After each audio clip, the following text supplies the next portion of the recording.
السلام علیکم ورحمۃ اللہ وبرکاتہ۔ Welcome to Islamic minutes. آج کا ہمارا ٹاپک اس بات پر ہے کہ ظہر کی نماز میں کتنی رکعت ہیں اور یہ رکعتیں اللہ کا براہ راست حکم ہیں یا خود سے بنائی گئی تھیں۔ قرآن مجید میں اللہ تعالیٰ نے نماز کا حکم دیا ہے مگر رکعات کی تفصیل براہ راست نہیں دی گئی ہے۔ اللہ تعالیٰ نے قرآن مجید میں ارشاد فرمایا، نماز قائم کرو اور زکوٰۃ ادا کرو۔ قرآن میں نماز کا حکم فرض کے طور پر آیا ہے لیکن رکعات کی تفصیل نبی صلی اللہ علیہ وسلم کی سنت سے ملتی ہے۔ ظہر کی اصل رکعات کیا ہیں؟ اسلامی تعلیمات کے مطابق ظہر کی نماز 4 فرض رکعات ہیں اور اس سے پہلے اور بعد میں سنتیں شامل ہو سکتی ہیں۔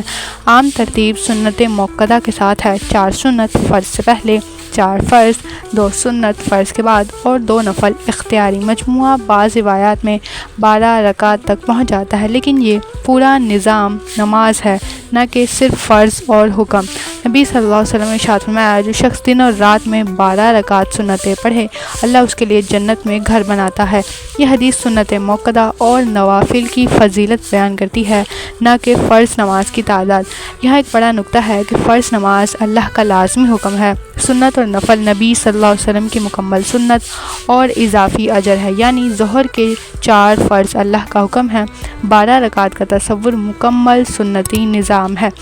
حقیقت یہ ہے کہ اللہ تعالیٰ کا حکم 12 رکعات کا نہیں 4 کا ہے، باقی سنت اور نوافل شامل کر کے ایک مکمل نماز کا طریقہ بنتا ہے جو نبی صلی اللہ علیہ وسلم نے سکھایا ہے۔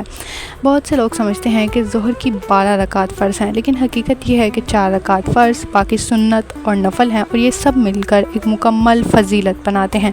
اسلام ہمیں سکھاتا ہے کہ دین کو صحیح سمجھو، فرض اور سنت میں فرق پہچانو لیکن دونوں کو چھوڑنا نہیں ہے کیونکہ دونوں میں عظیم اجر ہے۔ ظہر کی نماز صرف رکعات کا حساب نہیں بلکہ ایک مکمل نماز اور نظام عبادت ہے۔